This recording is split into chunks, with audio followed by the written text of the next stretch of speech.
Good morning everyone. कैसे हैं आप सभी? आई होप आप सभी लोग अच्छे होंगे, स्वस्थ होंगे और अपनी पढ़ाई भी अच्छे से शिद्दत के साथ, ईमानदारी के साथ मन लगाकर कर रहे होंगे।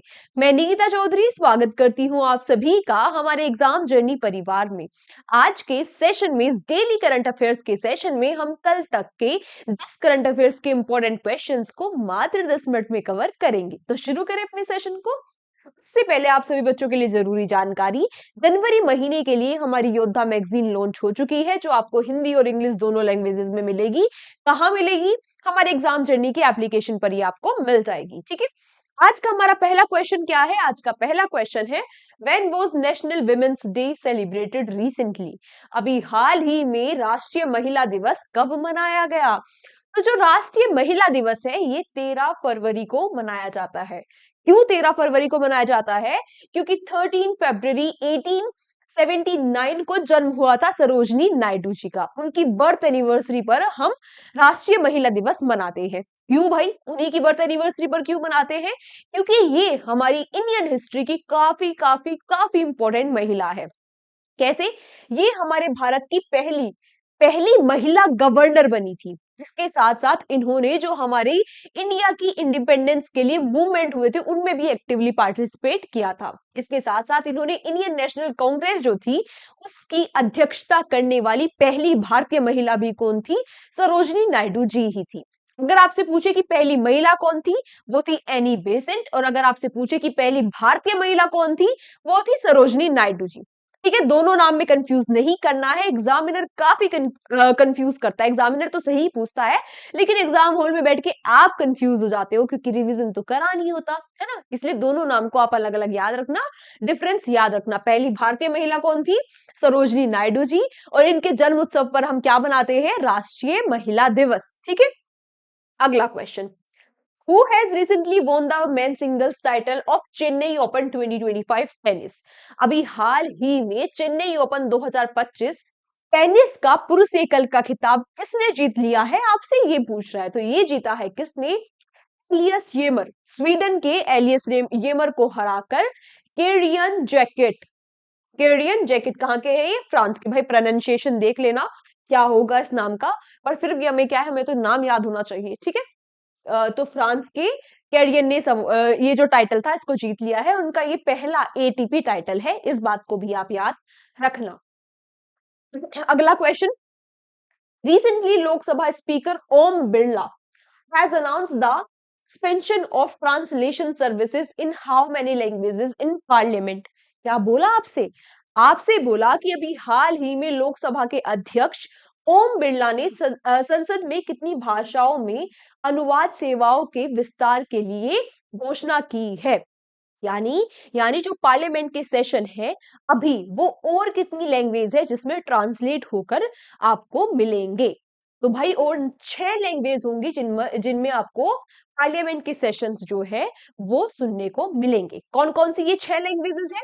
ये 6 लैंग्वेजेस है बोडो, डोगरी, मैथिली, मणिपुरी, उर्दू और संस्कृत। आपसे क्वेश्चन कैसे पूछ सकता है? आपको दे देगा कि भाई इनमें से वो कौन सी लैंग्वेज नहीं है जिसमें आपको पार्लियामेंट के जो पार्लियामेंट के सेशंस होते हैं वो ट्रांसलेट होकर मिलते हैं या नहीं मिलते हैं। सॉरी, कौन सी लैंग्वेज है जिसमें नहीं मिलते हैं? 4 ये दे देगा, है ना। 3 ये दे देगा। 4 ऑप्शन होते हैं, एक कोई अलग दे देगा। या तो फिर पूछ लेगा किसमें मिलते हैं, है ना। 3 कोई अलग लैंग्वेज दे देगा और एक इनमें से दे देगा। अभी 6 नई को एक्सपेंड किया गया है। उससे पहले भी तो किसी में सुनने को मिलते होंगे ना, ट्रांसलेट होते होंगे ना। हाँ, उससे पहले 10 लैंग्वेजेस में मिलते थे। तो 10 लैंग्वेजेस कौन सी है? असमीज, बंगाली, गुजराती, कन्नड़ा, मलयालम, मराठी और या पंजाबी, तमिल, तेलुगु और हिंदी, इंग्लिश। ठीक है। पहले ये 10 थी, अब 6 और बढ़कर 16 हो गई है। अगला question, who will host the 39th national games in 2027? 2027 में जो राष्ट्रीय खेल होंगे, कौन से? 39वें, इनका आयोजन कहाँ होगा? अभी 38 चल रहे हैं। कहां पर चल रहे हैं? उत्तराखंड में। 39th कहां पर होंगे? 2027 में मेघालय में। देखो, जो ये नेशनल गेम्स होते हैं ये हर 2 साल के बाद होते हैं, लेकिन अगर हर 2 साल के बाद या तो ओलंपिक्स गेम पढ़ रहे हैं या तो एशियन गेम्स पढ़ रहे हैं, तो फिर ये नहीं होते, ठीक है, फिर ये अगले साल होते हैं। वैसे आप जनरली याद रखना कि अगर आपसे पूछे तो नॉर्मली पूछेगा, ऐसे वैसे ऐसे वाले क्वेश्चन हो सकता है स्टेटमेंट में कहीं देके पूछ ले, तो इस बात को भी आप याद रखना। वैसे तो नॉर्मली हर 2 साल के बाद होते हैं, लेकिन अगर उस दूसरे साल पर कोई भी ओलंपिक गेम या फिर कोई एशियन गेम पढ़ रहे हैं तो फिर नहीं होते, ठीक है। किसने अनाउंसमेंट की है कि भाई 2027 में मेघालय होस्ट करेगा इंडियन ओलंपिक एसोसिएशन ने। बात करूं मैं मेघालय के बारे में, शिलोंग कैपिटल है, कोनार्ड संगम यहाँ के सीएम है और CH विजय शंकर यहाँ के गवर्नर है। इनके बारे में भी आप नोट डाउन कर लेना। अगला question, what is India's rank in the recently released corruption perception index CPI 2024? अभी हाल ही में जारी किए गए ये जो CP इंडेक्स है, इसमें भारत की क्या रैंक है, आपसे ये पूछ रहा है। तो इसमें भारत की रैंक है 96। कितनी है? 96। 2024 में भारत की रैंक है 96, 2023 में थी 93, ठीक है। बात करें कि इसमें टोटल कितनी कंट्रीज को रैंक किया जाता है, तो टोटल इसमें 180 कंट्रीज होती है, जिसमें सबसे लीस्ट जो करप्शन है, यानी कि सबसे जो कम करप्शन है, वो है डेनमार्क में। उसके अलावा south Sudan, Somalia, Venezuela, Syria, ये वो कंट्रीज है जहां सबसे ज्यादा करप्शन है। भारत की इसमें रैंक है 96, ठीक है। अगला question, who has recently released the report named expanding quality higher education through states and state public university? अभी हाल ही में ये जो रिपोर्ट है, ये किसके द्वारा जारी की गई? इस रिपोर्ट को जारी किया है किसने? नीति आयोग ने। किसने? नीति आयोग ने। इस रिपोर्ट में क्या बताया गया है? इसमें कहा गया है कि जो स्टेट पब्लिक यूनिवर्सिटीज है उन पर फोकस देने की जरूरत है, क्योंकि जो 80% स्टूडेंट्स हैं वो इन्हीं SPU यानी कि जो स्टेट की पब्लिक यूनिवर्सिटीज होती है पे पढ़ते हैं, ठीक है। इसके अलावा क्या बताया गया? अभी भारत में टोटल 495 यूनिवर्सिटीज है, पब्लिक जो स्टेट पब्लिक यूनिवर्सिटीज है वो 495 है, 495 है। उनमें सबसे ज्यादा कहां पर है? कर्नाटका में। ये एक इंपॉर्टेंट फैक्ट हो गया कि भाई सबसे ज्यादा स्टेट पब्लिक यूनिवर्सिटीज कहां पर है? कर्नाटका में। कितनी? 43, ठीक है। अगला question, which organisation will launch the Pandora mission recently in the news? अभी हाल ही में जो चर्चाओं में रहा पेंडोरा मिशन है, ये किसके द्वारा लॉन्च किया गया?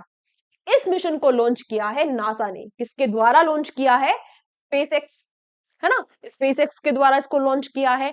अब ये जो मिशन है, इसको लीड तो कर रहा है नासा, नासा ने लॉन्च किया है किस लिए?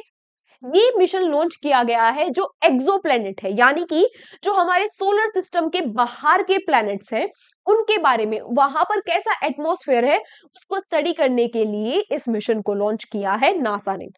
इससे फायदा क्या होगा? इससे फायदा ये होगा कि भाई ये समझने में, ये स्टडी करने में हेल्प होगी कि जो प्लैनेट्स हैं उन पे डे और नाइट किस फिनोमेना की वजह से होते हैं, किस लिए होते हैं, ठीक है। बात करूं मैं स्पेस एक्स के बारे में, हेडक्वार्टर्स कहां पर है इसके? स्टार स्टार बेस में हेडक्वार्टर्स है इसके, टेक्सास के पास, ठीक है। और इसकी स्थापना किसने करी है? फाउंडर कौन है इसकी? ये तो सबको पता होगा, एलन मस्क। 2002 में इसकी स्थापना की थी, किसकी? स्पेसएक्स की। अगला question, recently the president of which country has banned paper स्ट्रो?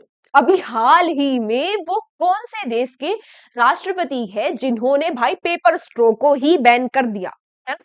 बहुत सारे देश ऐसे हैं कि भाई वो पेपर स्ट्रो ला रहे हैं कि इतना ज्यादा प्लास्टिक पॉल्यूशन हो रहा है, सिंगल यूज प्लास्टिक को खत्म करो। ये जो स्ट्रो होती है ना, वो स्ट्रो बहुत मतलब जूस में मिल जाती है या फिर फ्रूटी में आती है ना, या फिर जो स्ट्रो पाइप डाल के पीते हैं, जूस पीते हो आप, है ना, गन्ने का रस भी स्ट्रो से ही पीते हो। भाई बहुत सारी कंट्रीज क्या कर रही है? इनको बैन कर रही है, क्योंकि ये सिंगल यूज प्लास्टिक है और इनसे इन्वायरमेंट को काफी काफी काफी ज्यादा नुकसान हो रहा है। क्वेश्चन क्या आया? क्वेश्चन ये आया कि भाई वो कौन से देश के राष्ट्रपति है, न्यूज में है। क्वेश्चन क्या आया? ये काम उन्होंने करा है, तभी क्वेश्चन आया कि भाई वो कौन से देश के राष्ट्रपति है जिन्होंने ये जो प्लास्टिक वाली जो पेपर वाली स्ट्रो है, प्लास्टिक वाली नहीं, पेपर वाली स्ट्रो को, ये है भाई, कौन हो सकते हैं बताओ सर? हाँ, कौन हो सकते हैं? अरे पाकिस्तान तो ऑप्शन में नहीं है। कौन हो सकते हैं? हाँ, डोनाल्ड ट्रंप। बिल्कुल सही बात, USA के प्रेसिडेंट, ठीक है। इन्होंने भाई ये बंद कर दिया है और कहा है कि प्लास्टिक वाली जो स्ट्रो है उनका यूज करो, कोई दिक्कत नहीं है, मैं हूं ना। हाँ। अगला question, where was the world government summit 2025 week held? हाल ही में जो वर्ल्ड गवर्नमेंट समिट है 2025, इसका आयोजन कहां पर हुआ? इसका आयोजन हुआ है यूएई में। यूएई में भी कहां? दुबई। दुबई में इसका आयोजन हुआ है। ठीक है। इसकी थीम क्या, इस बार इसका 12वां एडिशन है थीम से पहले, और थीम क्या है इसकी? Shaping future governments. ठीक है, थीम भी याद रखना। उसके अलावा ये जो समिट होती है इसमें 150 कंट्रीज जो है वो पार्टिसिपेट करती है। कहां पर होती है? दुबई में हुई है। ठीक है। अब स्टार्ट कब हुई थी ये? 2013 में ही स्टार्ट हुई थी। इसमें होता क्या है, इसमें सभी देश की जो गवर्नमेंट है वो आती है, बैठती है और डिस्कशन करती है। किस पर डिस्कशन करती है? डिस्कशन करती है भाई फ्यूचरिस्टिक थिंकिंग पे, टेक्नोलॉजी, इनोवेशन और जो और चैलेंजेस है उनके ऊपर इस समिट में डिस्कशन होता है। कौन सा एडिशन है? 12वां। कहां पर हो रहा है? दुबई, यूएई में। क्लियर? ठीक है। कोई दिक्कत, समस्या, परेशानी नहीं ना? ओके। आज का हमारा लास्ट क्वेश्चन क्या है? Who has recently been appointed as the chief economist by the Canara bank? Canara bank के जो चीफ इकोनॉमिस्ट है ये कौन बन गए हैं? ये बन गए हैं डॉक्टर डॉक्टर माधव कुट्टी जी। डॉक्टर माधव कुट्टी जी, इनका नाम आप याद रखना। ठीक है, आज का सेशन हमारा यही तक था। अब आपसे मुलाकात होगी कल के सेशन में। अच्छा, क्वेश्चन फॉर यू नहीं मिला ना आज? ठीक है, आज आपका क्वेश्चन फॉर यू है, आपको मुझे जो नीति आयोग है, नीति आयोग के बारे में बताना है कि इसकी फुल फॉर्म क्या होती है, स्थापना कब हुई थी, इसके जो सीईओ है वो कौन है। ठीक है, ये बातें आप आज मुझे कमेंट बॉक्स में बताओगे। ये है आपका क्वेश्चन फॉर यू। बाकी नोट्स बनाते रहना अच्छे से, ईमानदारी और शिद्दत के साथ, मन लगाकर पढ़ाई करते रहना। अब आपसे मुलाकात होगी कल के सेशन में। तब तक क्या करना है? आज का जो हमारा सेशन है इसके नोट्स बना लेने हैं, हैंड रिटन नोट्स। कल की क्लास को अटेंड करने से पहले एक बार इस क्लास का रिवीजन कर लेना है।